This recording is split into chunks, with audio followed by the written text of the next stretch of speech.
Welcome to episode 250 of Empty the Bench on the Empty the Bench Podcast Network. That's Albano. I'm Nick Morgasen. Follow us on social media at ETB Sports, Facebook, Twitter, Instagram, and TikTok. Follow the Empty the Bench Podcast Network at ETB Network, Facebook, Twitter, Instagram, and TikTok. Follow our YouTube channel, youtube.com/ETB Network. If you want to listen to us on the audio side, wherever you get your podcasts as well, Spotify, Apple Podcasts, YouTube Premium, wherever audio plays for podcasts, you can find us. Make sure you like and subscribe as well. We need that help. We're getting very close to 1,000 subscribers, so please help us out. Now, before I get to the read, it's a big number. Like I said, 250 episodes. It's been a long journey, quite literally, for this show.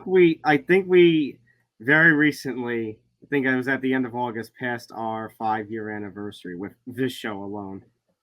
That's crazy, right? I mean, like I said, it's been a long journey from solo show to another show before this one to now a podcast network to adding a bunch of people involved now in this network. So 250 episodes is an accomplishment. I don't know if you knew this, Tom, but most people don't make it to 3 episodes on a podcast when they start. That's actually an actual statistic if you go look it up. That if you get past 3, that means you actually accomplished something in the podcast space, even if you didn't like hit 1 million views or whatever.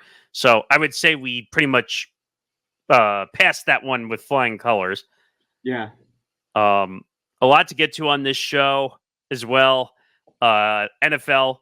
By the way, before we start, thank you to Zan for filling in for me last week. Full disclosure, my dad had his surgery last week, and I had to go into the city. For people who are not around the area, I had to go to New York City to be there for my dad's surgery. So thanks to Zan for filling in for me. I missed overreaction to week 1. I was like, there's so many headlines. But there's a lot of headlines this week, including some surprises, which we will get into. Some surprises, some shocks. And the NFL turning into basically a hospital. Yeah. And it's a crazy week. And one of my predictions is almost come true already. And we're about to be into week 3. Yeah. Also, MLBPA and NFLPA have something in common. You don't hear that very often either. No. Mike Trout's in the news, not for the reason you expect. Dwayne Wade getting honored. Asia Wilson setting a points record, which everyone thought was going to be Caitlin Clark, but it was actually Asia Wilson, and we'll get into more. And Nick, your old friend is in the news again. One of the NFL attorneys is in the news again. A name that we haven't said on this show in forever. Yeah, well, we have all that to get to, but before we get to that, Empty the Bench and the Empty the Bench Podcast Network presented by Playback. Watching sports is more fun with others, but we spend too much of our time watching alone. Playback is a virtual space where communities can stream live sports together with everyone perfectly synced up. Creators can hop on stage, deliver their own play-by-play analysis, commentary, and invite viewers up for Q&A. Playback makes watching sports fully interactive and a social experience. From playing fantasy sports, repping your favorite players and teams, and watching with the commentators or communities you care about. Win or lose, sports are best enjoyed together. Join our community by going to playback.tv/ETB Network to find out more, including our live stream schedule. The NFL is now in the mix. Sunday Night Football, Monday Night Football. For the most part, we are definitely aiming for Sunday Night Football for the rest of the season. That's a goal that we have. We will do Monday Night Football. There is some double headers coming up on Monday Night Football, which we are going to try and do as well. So make sure you tune into that. I did hear college football is making its way to Playback also. So hopefully we get alerted when those actually come out on time. But yeah, playback.tv/ETB Network. Join our community. We are doing WWE streams is on there as well. So check that out. All right. Let's get into it. I'm back for the NFL. And unfortunately, we got to talk about Tua and concussions again. Yeah. Pretty unfortunate. This is, I think it's his 5th concussion in like 3 or 4 years. So 4th documented. 4th documented, but my guess is that he's probably had at least 3 or more that have not been documented, including 1 or 2 last year that really was not documented. If you remember, he ran out on the field after getting hit, and he almost fell over on the field. No, that was 2 years ago. Was that 2 years ago? 2 years ago. But yeah, 2 years ago was right. 2 years ago, I think, was the time where he was basically stretchered off, because last year he had that comeback kind of season. But yeah, look, this is unfortunate, and it's a real major concern for somebody of Tua Tagovailoa. Let me try that again, because I am just having a really Tagovailoa. Tagovailoa, yeah. I'm very tired right now. I don't know if you can tell. You and I both. basically, I'm extremely concerned with Tua. I mean, he's a hell of a quarterback.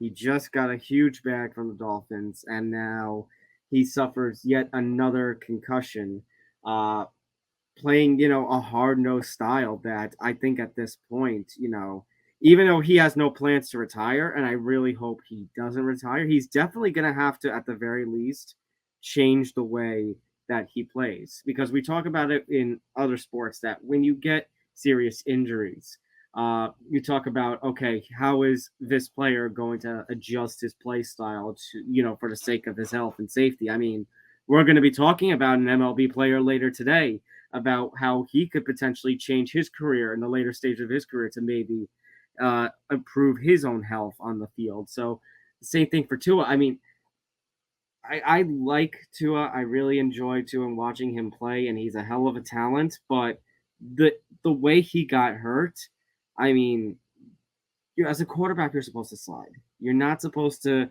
dive headfirst like he was, trying to get that extra yardage for the first down and getting clobbered by a Bills defender on Thursday Night Football. Which, by the way, the cruel irony is, who that Bills defender was, right? Yeah, Damar Hamlin, who unfortunately was clinically dead on the field for 8 or 9 seconds. I mean, like, watching that play, because I'm trying to remember where I was when I watched that play, but I see that play go down. I kind of had a feeling the way that he took off. I said, "Oh no!" Like, because he takes off a lot on foot, which is, we all know a history what happens to running first quarterbacks in this league. Think about some that are not in the league anymore because of the way that they play. The only successful running quarterback, at least that stood out to me, was Michael Vick, who really made his money off moving the ball with his feet. Now, he was a much bigger quarterback, a little more muscle. He could take some of those hits. Tua's not as big a guy as like a Michael Vick or other guys that have a little more muscle. Now, what's concerning to me is he knows he has concussion issues. Why is he taking off and running so aggressively to take the hits? Well, it's pretty much the question I have, although I will correct you in terms of their size. They're basically about the same size. They were both about 200-something pounds when they played. Were they? But yeah, I don't know. I think they're both about 215, both about 6'1". I don't know. I always felt like, maybe because I was so used to his game back in the day, like he took a hit and got right back up constantly. Like that was just, maybe he had a different workout regimen. I don't know. But I'm concerned. I'm just going to go right to it because this is my opinion of it. He's got to retire. He's got to retire. It's too many concussions. They talk about how it's not now they're worried about. It's 15, 20 years from now after having all these documented concussions. And the reason I say that is we don't know how many off-site concussions Tua has had. And actually, his concussions go all the way back to Alabama, where he had one. So he started his NFL career with concussion issues. I really don't want to see him retire. At the same time, I am very concerned about his health. So he really wants to be involved with the NFL. He still wants to play. But, I mean, he's going to meet with neurologists later this week. And I hope he takes the opinions of those neurologists with an extreme amount of, care and consideration, because this is not just, like you said, I don't want to see him retire. At the same time, what I want to see is that a post-playing career, he's not suffering so much. I mean, you want the guy to remember his life 15 or 20 years from now, not have memory issues like we've seen some NFL players have. You want quality, you want the best kind of quality of life possible for these players, not just Tua, but for all NFL players, right, once their playing days are done. And he's got young kids in school. Like, you keep taking hits, you're not going to remember what's going on in life. Now, he's got a weird contract stipulation because people are going to say it's not about the money, unfortunately. And I'm not saying me, but I'm saying, unfortunately, it is a business still, the NFL. But the way his contract stipulation works is if he's declared, like if the doctors come out and say, you're finished, you can't take any more hits, he gets every single penny of that contract if he's declared not feasible to play. Mm-hmm. If the doctor comes out and says, you can play, but it's at your own risk, he does not get any of the money that's left if he decides to retire. Unless, in my opinion, they might try to pre-negotiate some of that money, maybe, but... Right. Hopefully not as controversially, but a la something like Steven Strasburg with the Washington Nationals in MLB, which I could totally see happening. I could totally see that happening as well. But if he is cleared by the neurologist, I mean, it's pretty much going to put him in the position, he's going to play. Right, he's going to play because he doesn't want to give that money up.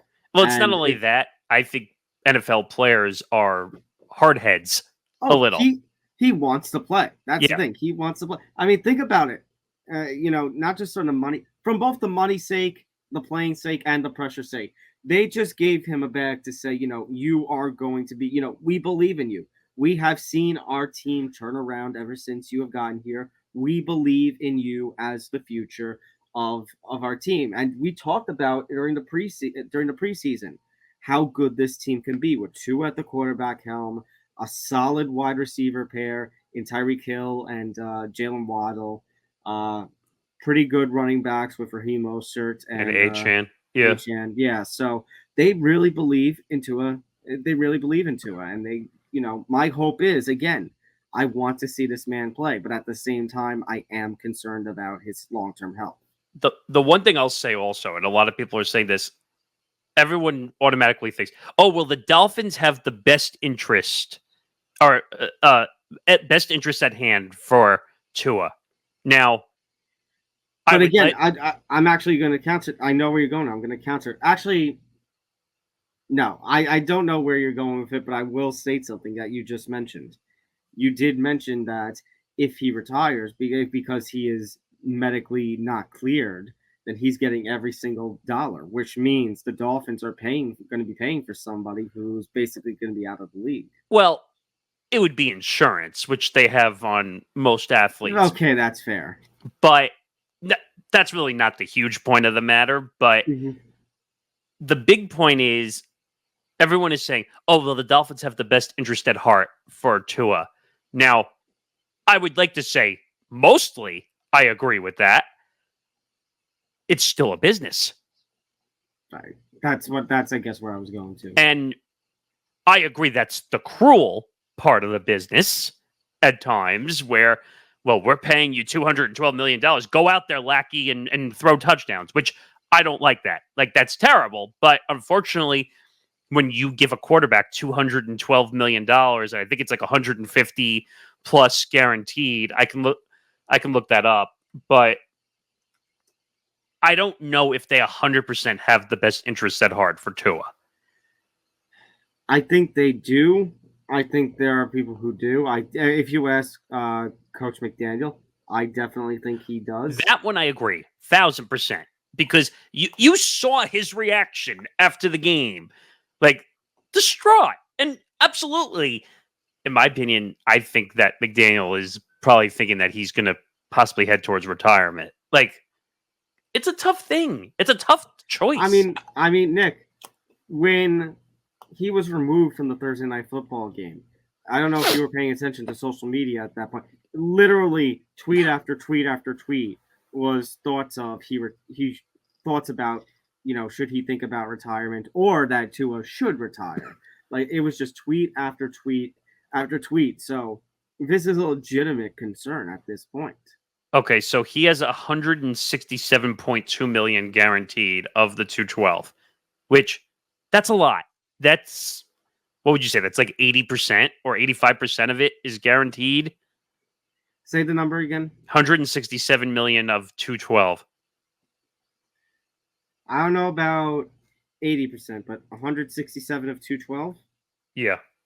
That would be about 78%. Okay, I just looked it up. It's closer to 79%, but that's neither here nor there. Mm-hmm. But it's around the 80%. Like, it's a lot of money. Mm-hmm.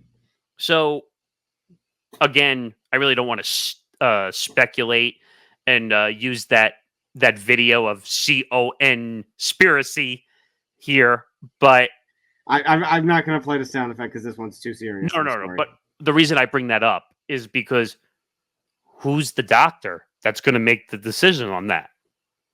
Is it a Dolphins doctor?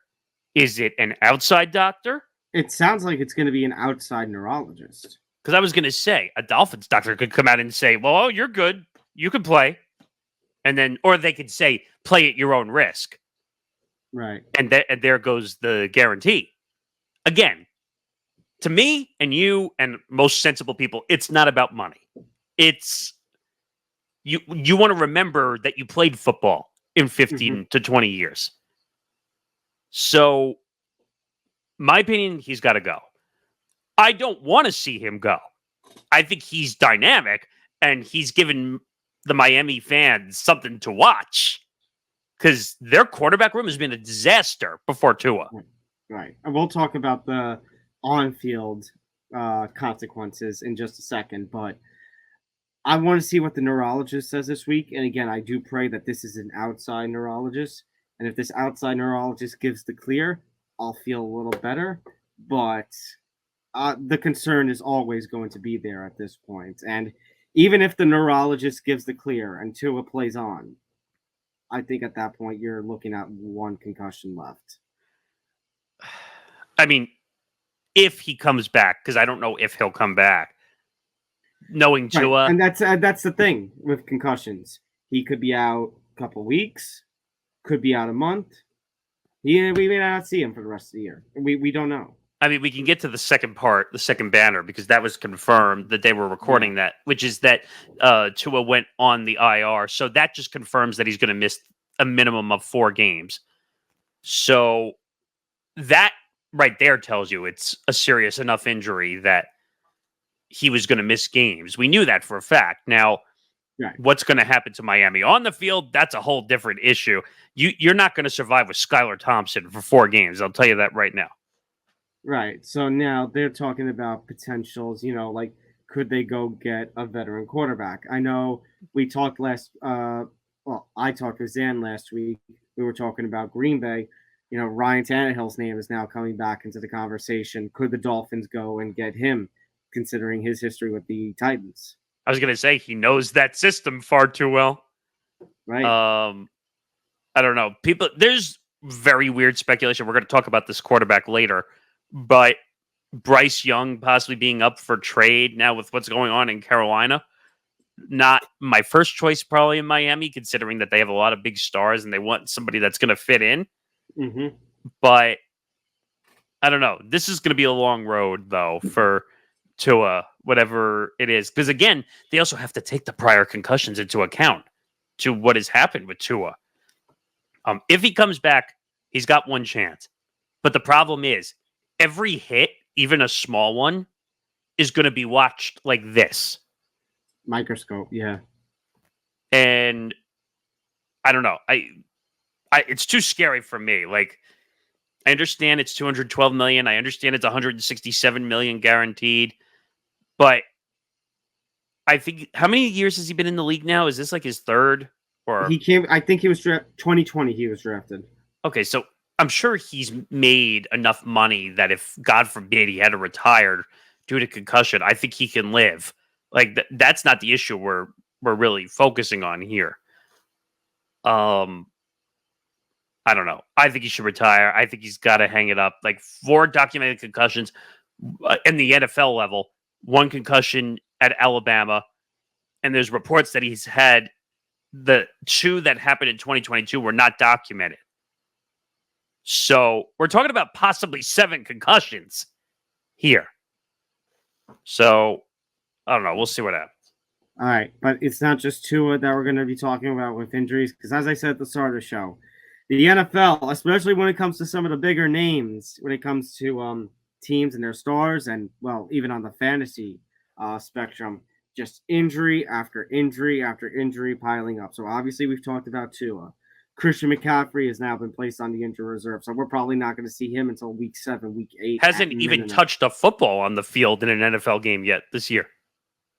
Yeah, which is really bad. And now Isaiah Pacheco is the latest big name. So it looks like he's going to be on the injured reserve. He's going to be out till at least week 7. I think his season's going to be over. That when you have a fractured fibula, that's not exactly a turnaround and comeback injury. Yeah. And actually, the Chiefs, on the day that we're recording this, have officially re-signed Kareem Hunt, their old running back. So he'll now be in the mix, along with Steele, who's now being talked about potentially for a bigger role.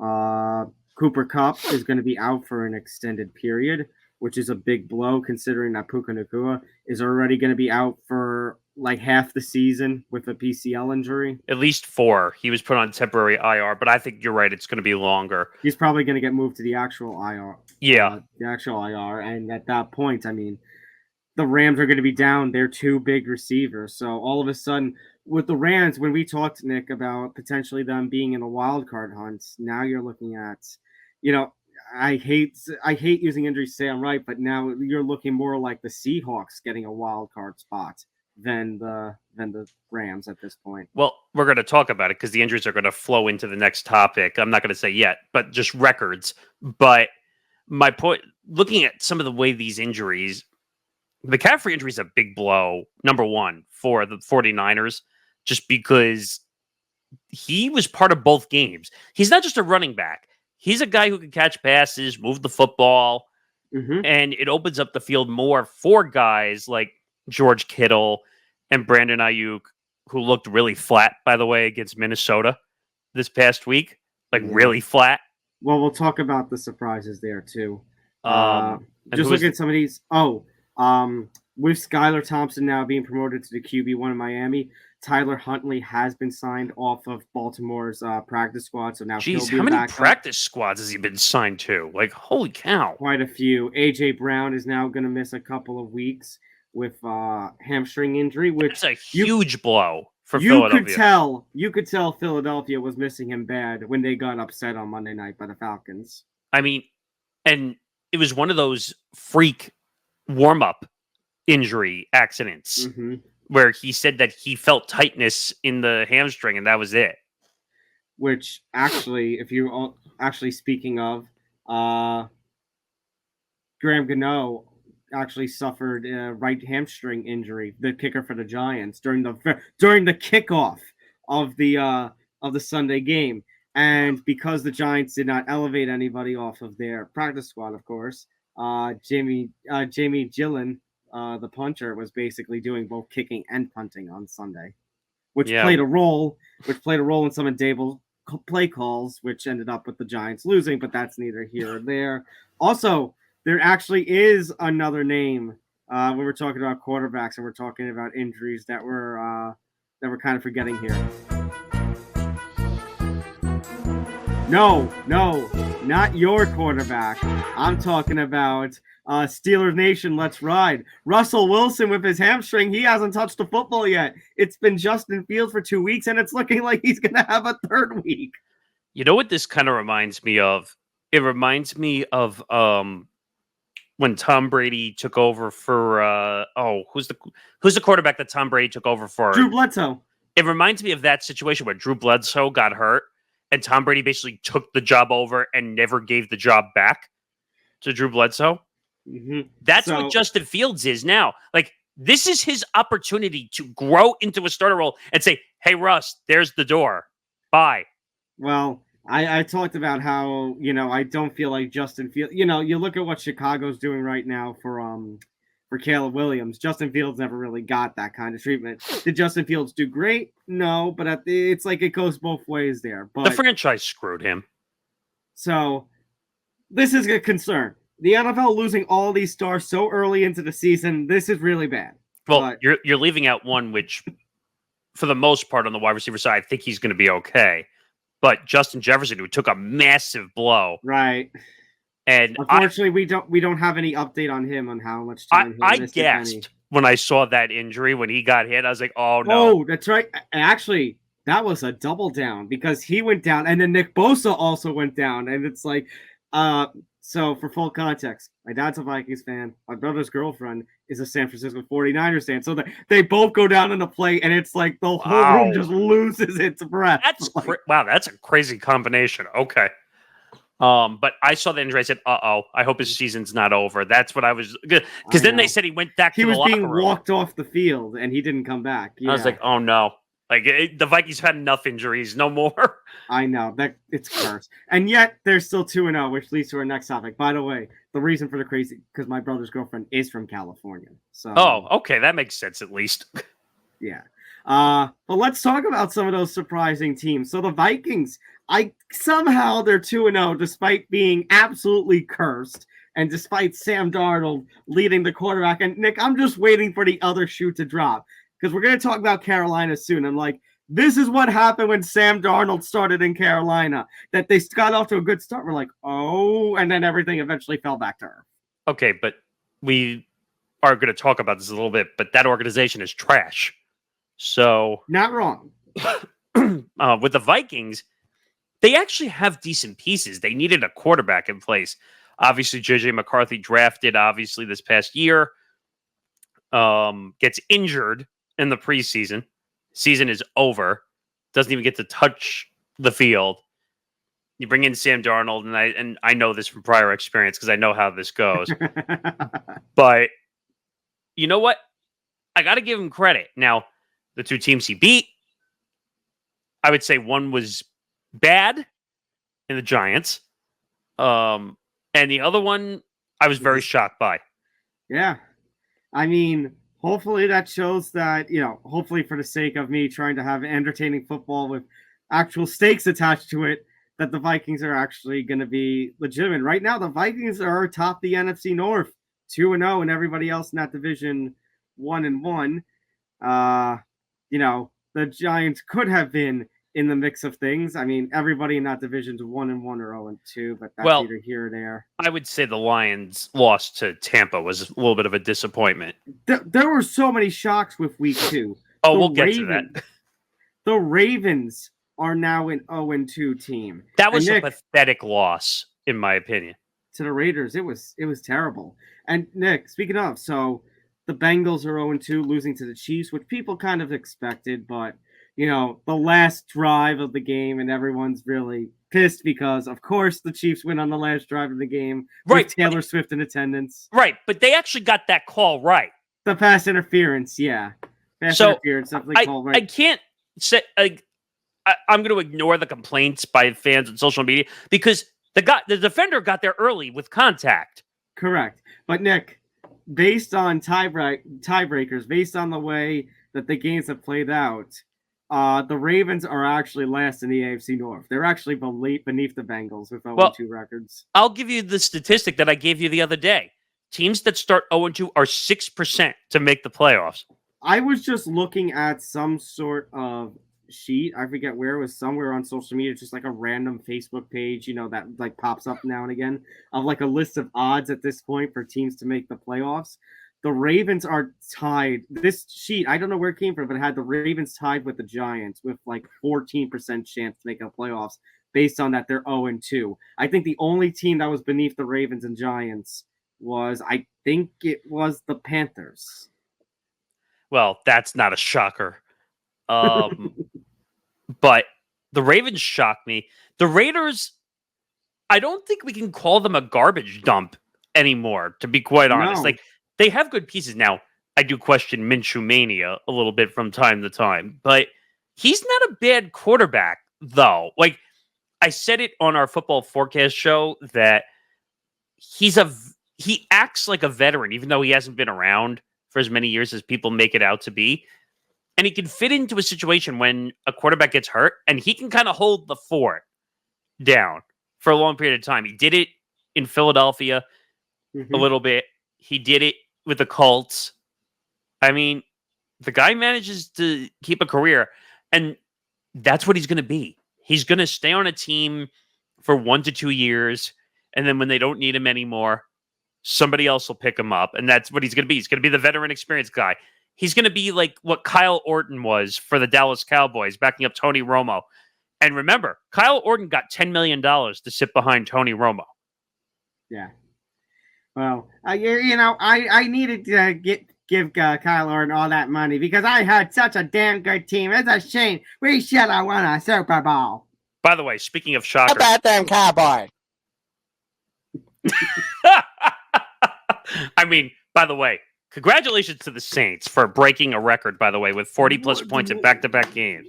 What are the Saints at this point is my question, pulling off the 40-plus points. And Alvin Kamara, I mean, I did say he needed a bounce-back season, and he just goes and gets 4 touchdowns in one game. I'm going to tell you right now, full disclosure in our ETB league, I got hosed by 2 running backs on the team I was playing against. One was obviously Kamara. The other one was Achan. I got hosed by just those 2 guys alone. They combined for like 85 points. Was not a good week for you. The Bills right now 2-0, but everybody else in that division's 1-1, and we kind of expected the Bills to be in the mix somewhat. So good on them. Hey, you got to feel great if you're the Texans that you're 2-0 and everybody else in your division is 0-2 to start the year. What did we say? That swamp is a shit show, that division. Yeah. Like, if the Texans don't run away with that division, I'd be shocked.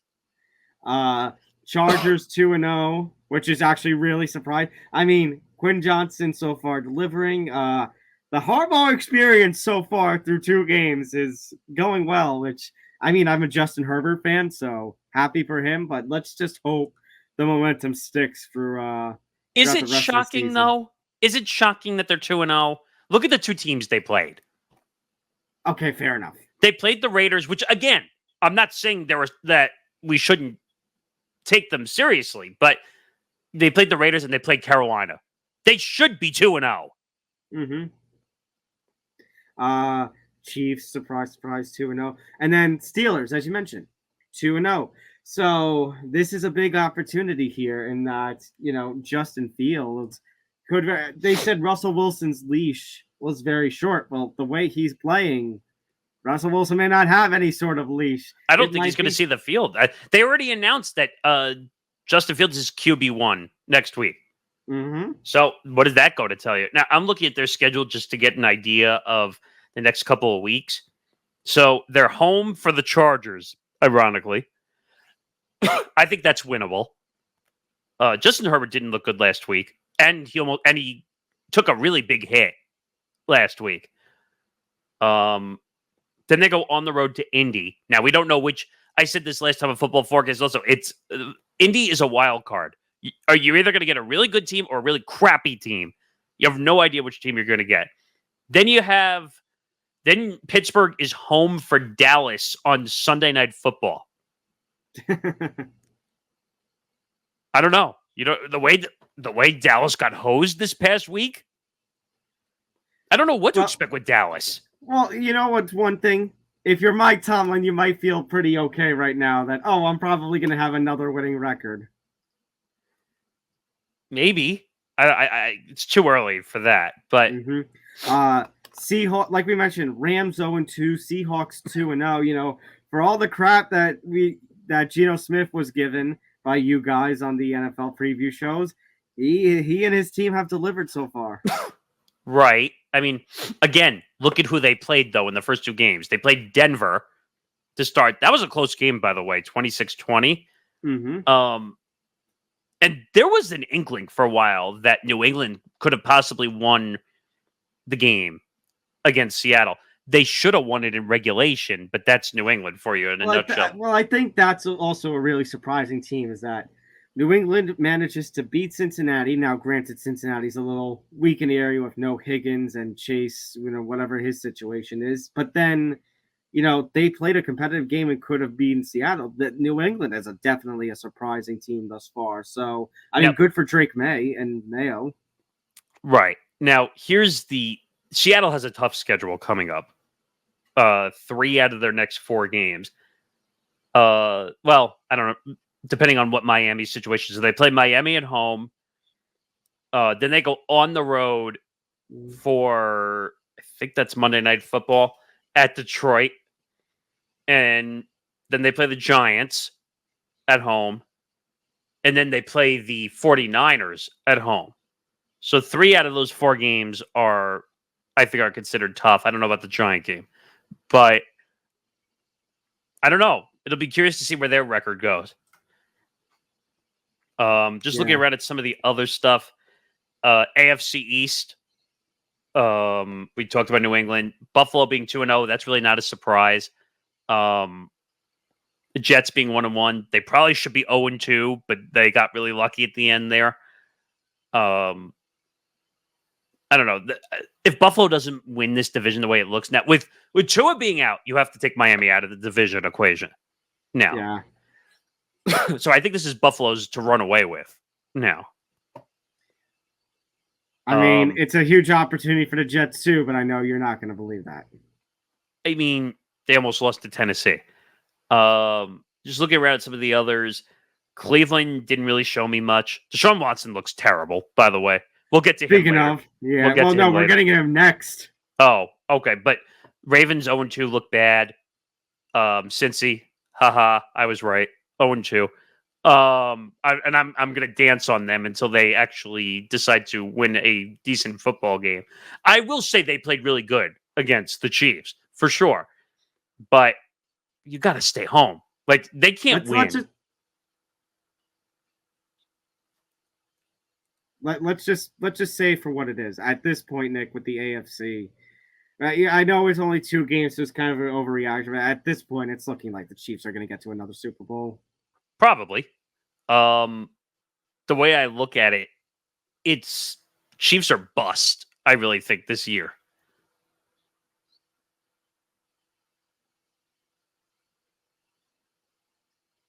What do you mean Chiefs are bust? Like Chiefs should be in the Super Bowl representing the AFC, or that Chiefs should win the Super Bowl? I think that I don't really see much competition for them, to be quite honest.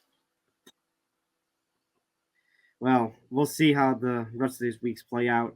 Let's talk about Deshaun Watson now. So, hey, an old friend of yours is back in the news. It's good old Tony Buzbee. What a great attorney, right?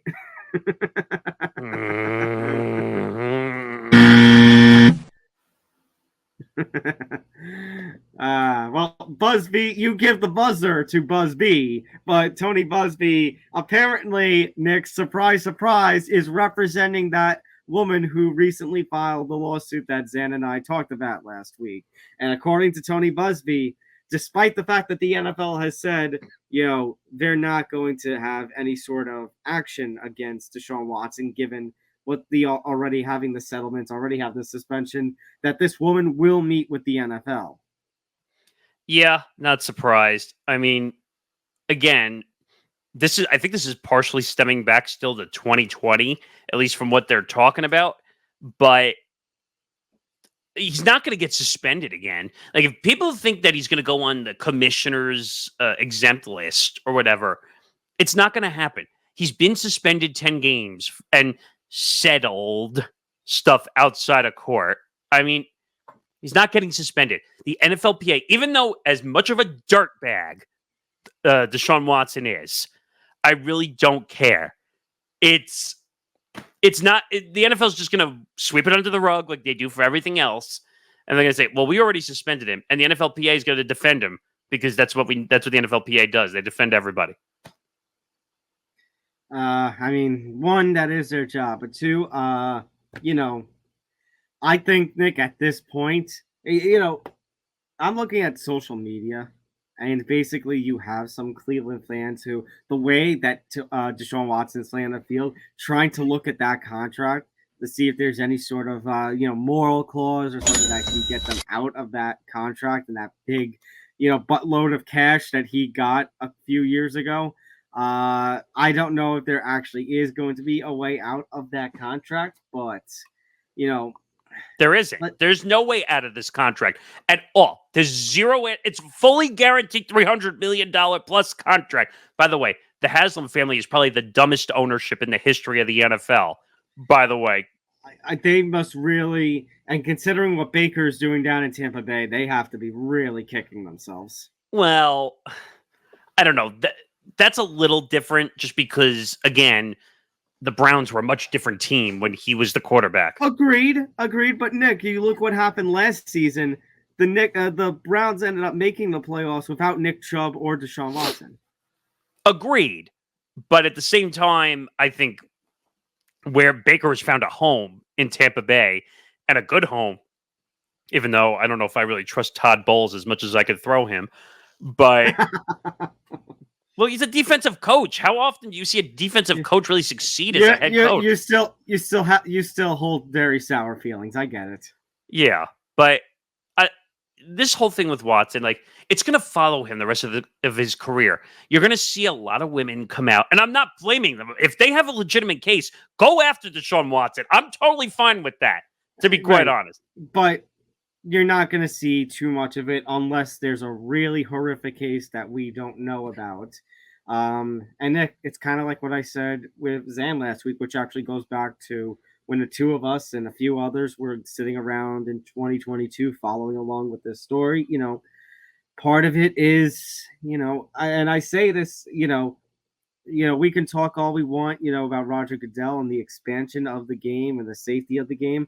When he, in 2014, made that ruling, despite the Ray Rice video coming out of a 2-game suspension, for disciplining a player for really gruesome kind of manner. Obviously, that was domestic violence. This is sexual misconduct. But still, you're talking about going from 2 games, realizing he made a mistake, changed it to 10.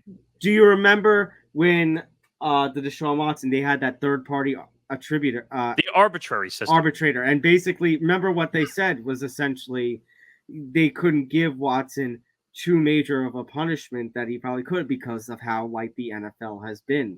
That is the stupidest thing I've ever heard, and I remember. Well, but remember, it's about precedent, and I said that the NFL with Roger Goodell's decision with that 2-game, that is going to haunt him and his run. When we look back on his run after he retires in a few years, and when we look at player discipline, that decision really, really put a black eye on the NFL. Well, you remember when he made that ruling, and all of a sudden he's like, oh shit, I got to change that to a 10-game suspension. And then the NFLPA said, no, you already made a ruling. You can't do that. Which, I mean, Nick, and the reason I just say this is because I think back to that time, and let's say he had a harsh 10-game ruling or 1-year ruling. They would have fought it anyway.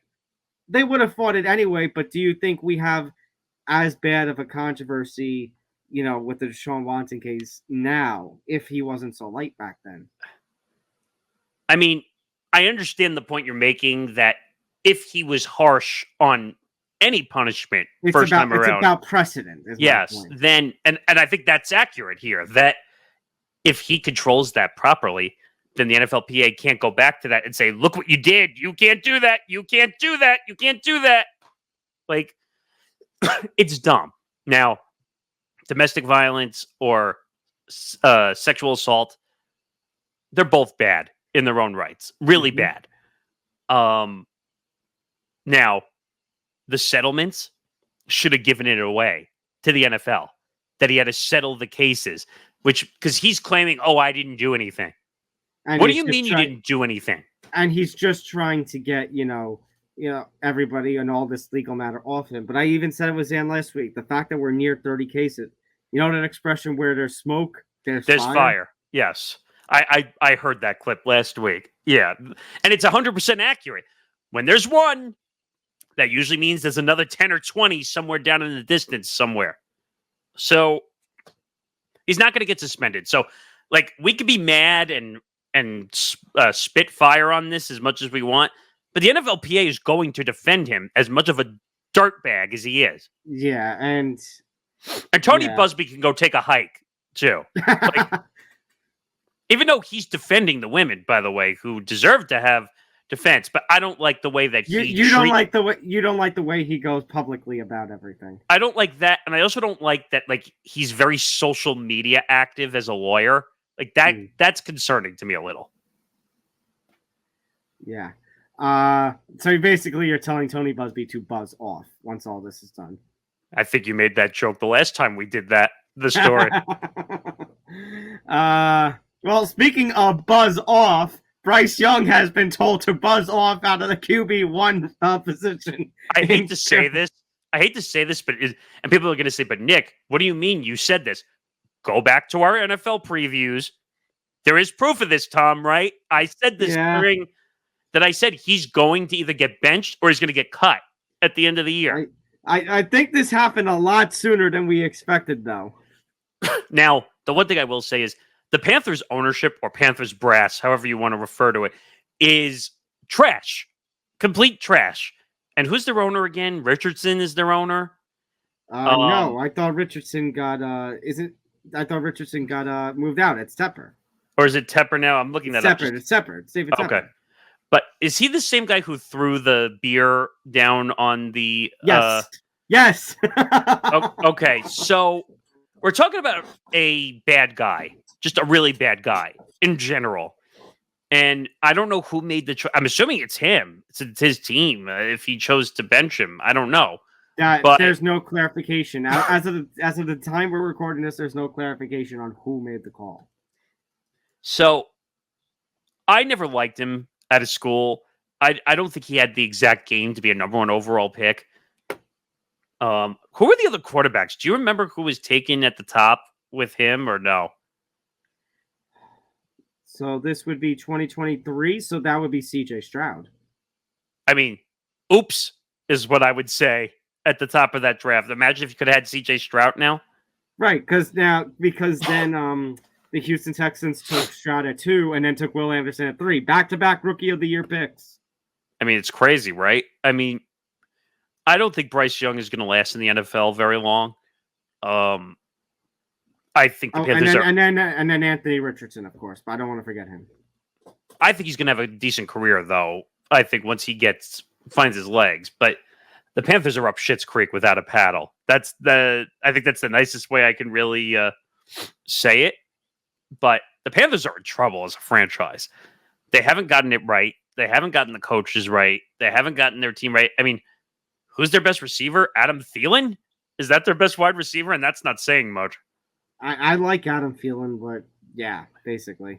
So Bryce Young getting benched, I thought it was going to happen by game 4 or game 5. I mean, they do have Xavier Legette too, who's a rookie, but I'm trying to find their schedule too. All right, go ahead. David Tepper has not. I think this goes both ways. I think Bryce Young has underperformed, but at the same time, I don't think David Tepper and the organization has really done much for him. Now, I will say last season was definitely disappointing. When they got Thielen, they had Miles Sanders, and we're like, okay, this team is going to do something. And same as it ever was. As it ever was. So I'm looking at their schedule just for context. So they lost to New Orleans 47-10. They lost to the Chargers 26-3. They've combined for 13 points in 2 games. And they've given up, 57, 67, 73 points combined in the first 2 games. That's not good last time I checked. No. And I will say, for as bad as we talk about, with Bryce Young and him being benched, Bryce Young doesn't play defense. And right now, Carolina's defense is, I don't think I even want to call it Swiss cheese. I think at this point it's like Swiss cheese old socks with holes in them. What else has holes in? Oh, donuts. You quite literally putting up a donut was more like it. So basically, it's a monstrosity, and I don't mean a good monstrosity. No. I mean, dear God. I mean, Nick, there was a couple of our guys on Football Forecast talked about in their season previews. I even think Grant mentioned it specifically. There's a chance the Panthers, for the third year in a row, could be the worst team in the league. And the messed up part was, because of the trade they made a couple of years ago, they didn't even have the first pick last year. They didn't even have a first-round pick last year. Right. So quickly going through the schedule, they play at Vegas. Zan and I were talking about the Raiders are going to kill them this week, I think. Yeah, Zan and I were talking behind the scenes about this. I would put this up there for a sneaky lock. Yeah, you and I talked about that off air too. Well, not just a lock. For people who play survivor pools. Yeah. I would, if you want a sneaky pick and you want to hold on to teams, this is the week to do the Raiders. This is the week to do the Raiders. So I think they're going to lose that. Then they're at home for Cincinnati. I'm praying to God that Cincinnati beats Carolina. I am too. Then they go to Chicago. I'm praying that would hopefully be a win for Chicago. Then they play Atlanta at home. Tell me where there's a victory. I'm going to read you. Stop me when you hear a game that you think they can win. So first I said at Vegas. They're not winning that. Right. They play Cincinnati. Going. I'll stop you. Cincinnati, no. At Chicago, no. Versus Atlanta, no. At Washington, no. At Denver. I would probably say no. I think Denver can beat them.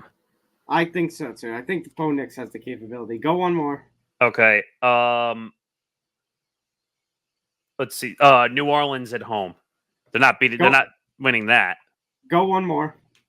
Well, you're gonna laugh at this. The Giant game in London. Stop. Wait, really? Wait, are you being serious? No. Oh, okay. I mean, it's possible, but I think that's also the.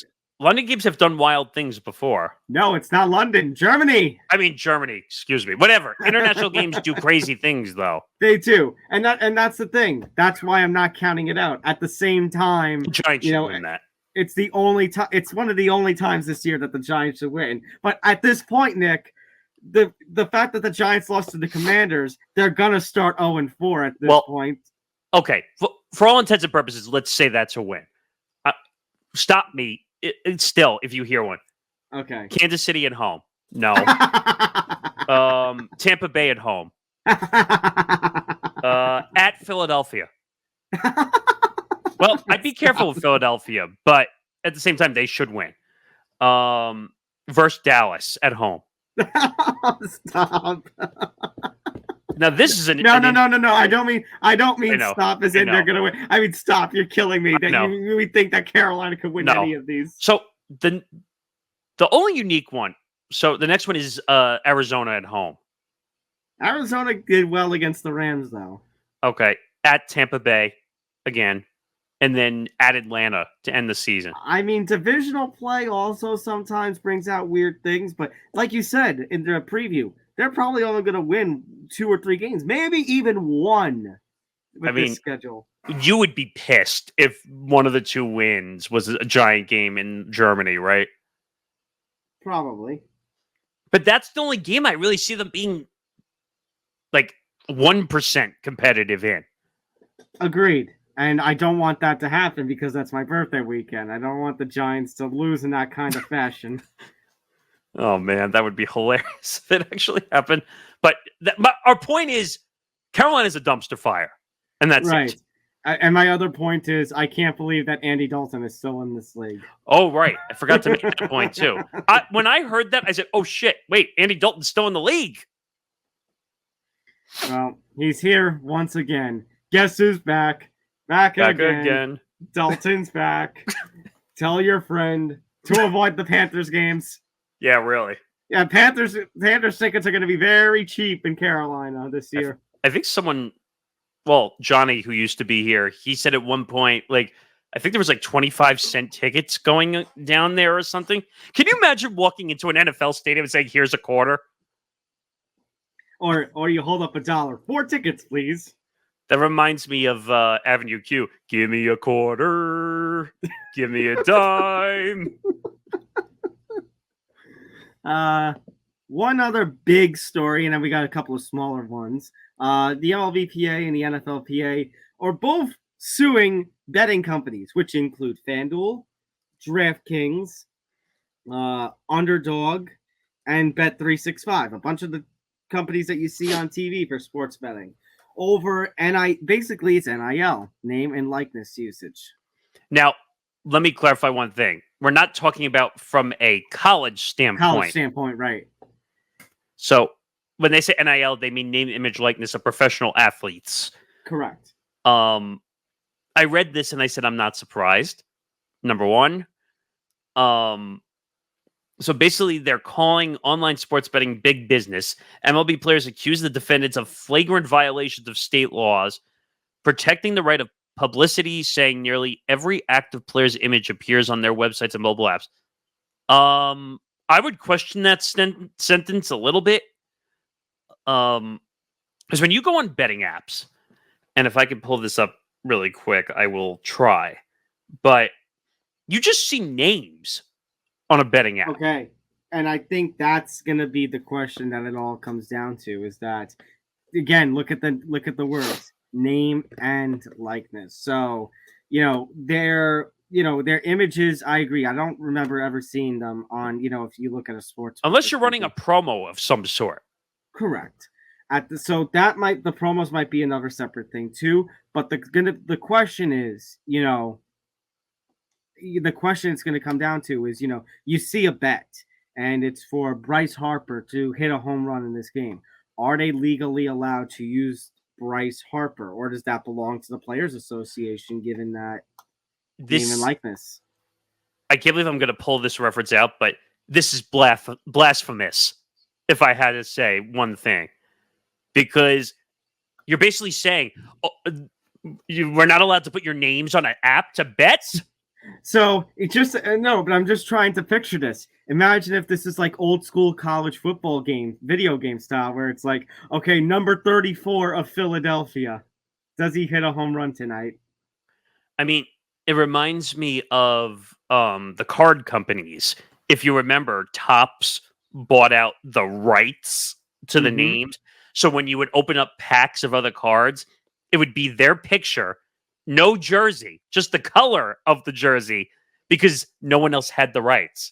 Well, it also old school, like some of the very first baseball video games where they would have just the city and then it would just be like number 2 and number 25. They wouldn't have actual names until the MLBPA. This is a frivolous lawsuit, though, in my opinion, partially, because basically you're telling the gambling apps you can't put their names in for bets. What are you talking about? I think this is going to get thrown out of court. And on top of it, these partners are paying you money. You're suing your partners for name, image, likeness? Am I missing something here? I don't know. I'm so confused. And that is the other thing, is that if you watch, like you mentioned, if you watched an MLB game or an NFL game, they're promoting the betting companies. It's like the only thing they do, because that's where all the money's coming from. These leagues need to understand the reason that they're boasting about their huge profits is because the gambling companies are paying them. That's where most of the money's coming from. I get it. There's car sponsors, there's soda sponsors, there's the random ads that you get now and again, life insurance, lawyers, whatever. But the gambling companies are paying the salaries for players and for owners to make money that they don't need. So this is silly. God, it's very strange. Couple of other stories here just to wrap things up. Mike Trout, now in the news, basically talk about that. He asked about if there would, would be open to a position change, move from the outfield. And he said, yeah. And it's not the first time that we will ever see, a player, changing positions. I mean, look at his old buddy in Bryce Harper, who has definitely done some improvements to himself, moving from the outfield to first base. Definitely has helped his health. And, I could maybe see Mike Trout in the infield doing some wonders, or Mike Trout as a designated hitter. Now, Bryce Harper is younger than Mike Trout, right? I think by a couple of years. I'm looking. They came into the league at the same time, is what I remember. But I remember Bryce Harper coming into the league at like 19 years old. That's what I remember. So Harper's 31. Bryce Harper, yeah, Harper's 31, Trout's 33. So 2 years. So that's kind of shocking that they did it for a younger Bryce Harper over Trout, who's 2 years older, and they're trying to. I don't know. 33 years old is a tough transition to go from an outfield spot to a first base spot. I think Harper knew he had to adjust because he had no choice. I mean, it was teased, I think, during Yankee spring training at some point that maybe we would see a similar kind of move for Aaron Judge down the line. I don't think it's going to happen yet. I think in the next 2 to 3 years, maybe it might happen because Aaron Judge plays hard-nosed defense, and that's going to hurt him. And so does Bryce Harper, and so does Mike Trout. Now, I think this all goes back to Ken Griffey Jr. playing tough defense, hitting the walls. Too. Yeah. And I don't know. I believe that Griffey would have broken the home run record if it wasn't for him crashing into walls nonstop. Unbelievable. Probably one of the all-time greatest center fielders of all time. And it's a shame that, just like Mike Trout of this generation, Ken Griffey Jr. didn't see much playoff action. True. I'm trying to well, he was on the Seattle teams, right? He was on the Seattle team of 95. But I think was that the record-breaking team with wins or no? No. 90, that was 2001. But wow. Before the turn, but he was traded to the Reds before the end of the millennium. And they're still paying him. The joke's on them. The Trout situation, I just don't see him adjusting too well. I think his injuries have been so bad that even if you put him at first, he will get hurt again. His contract is a dead duck walking. Like, what do you do? I don't know, but it just goes back to, hey, Angels management, hey, Artie Moreno, you should have traded Shohei Ohtani when he had the chance instead of losing him for nothing. They should have traded Trout when they had the chance too.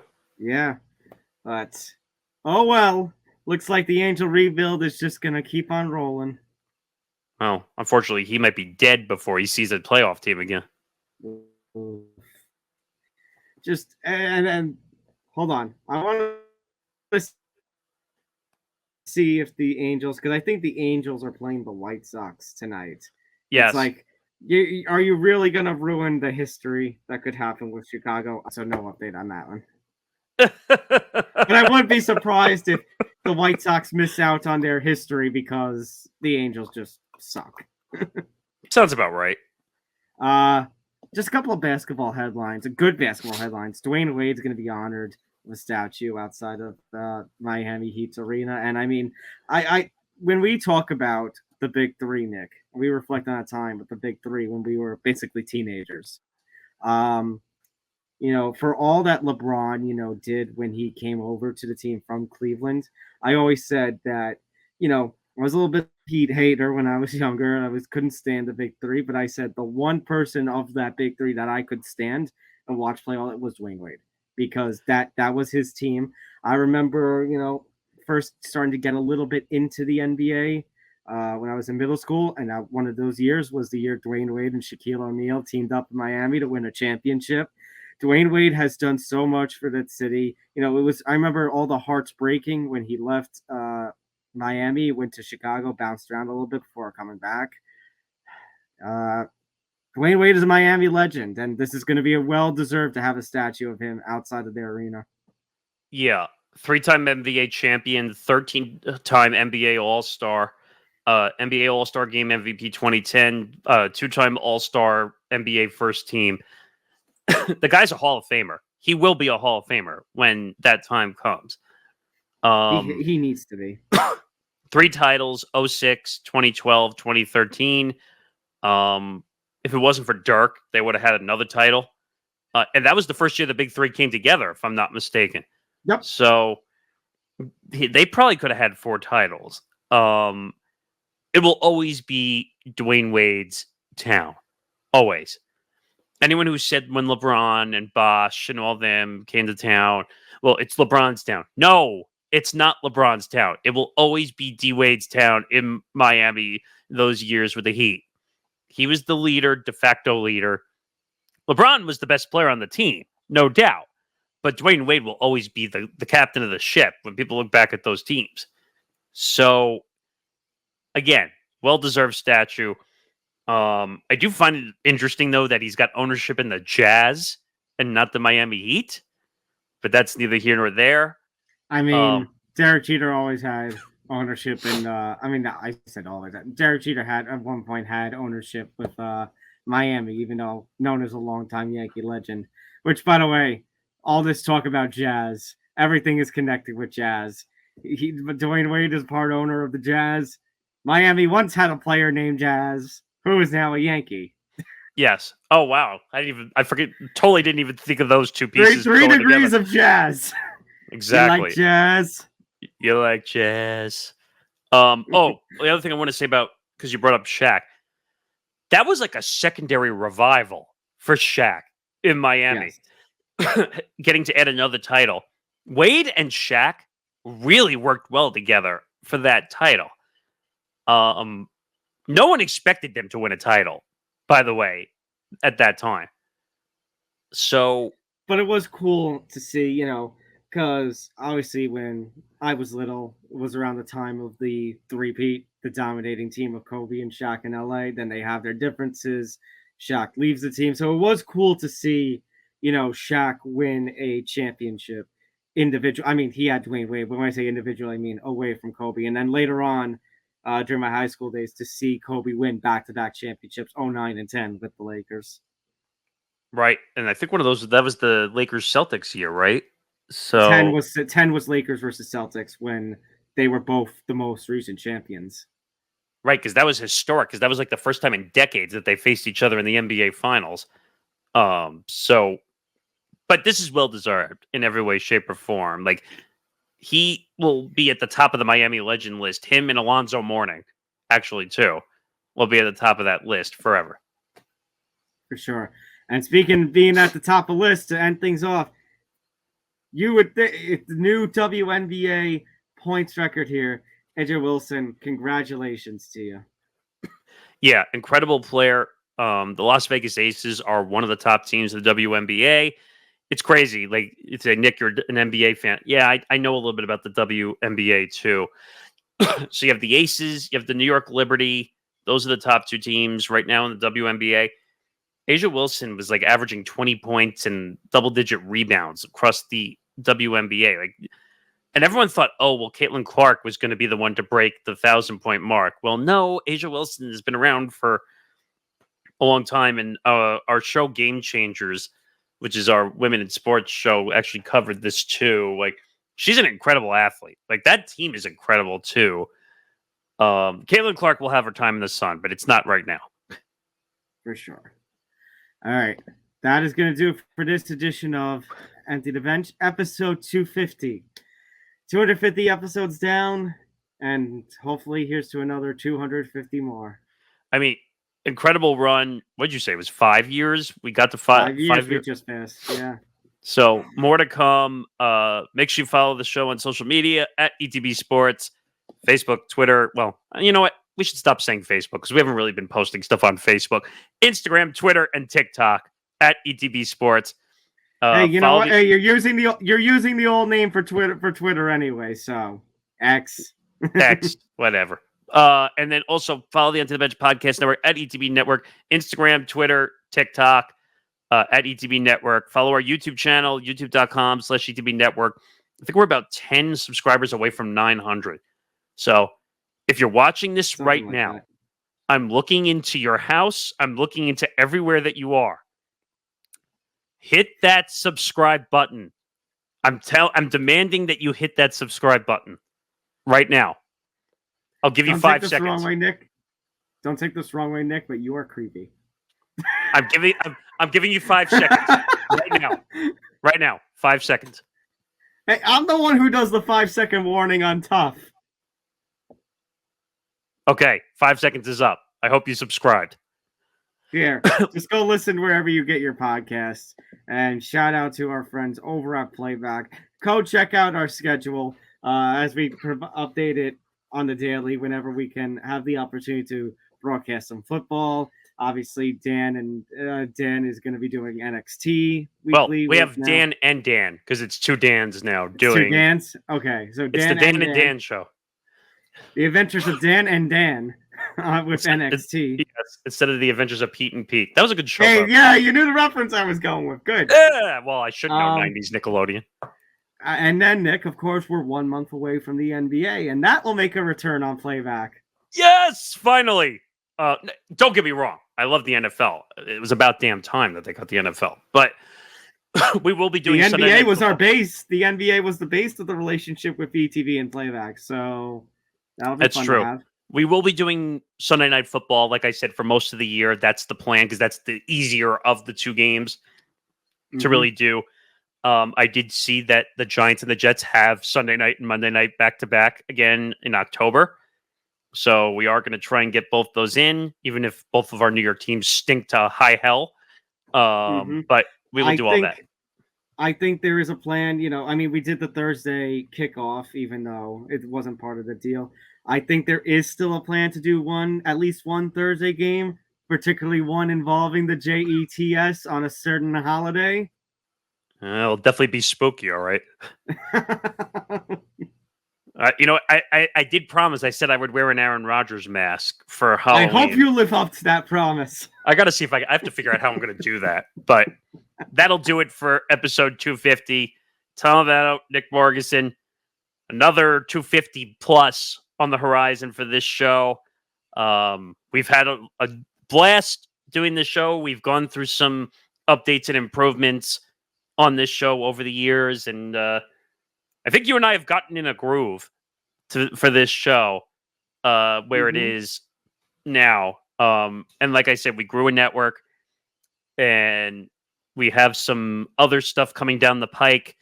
So just make sure you follow our social medias, and yeah, I guess that'll do it. That's episode 250 in the books. It's crazy, right? So from Tom Albano, I'm Nick Morgasen. We will see you next week for episode 251 of Empty the Bench. Good night, everybody. Night, everyone.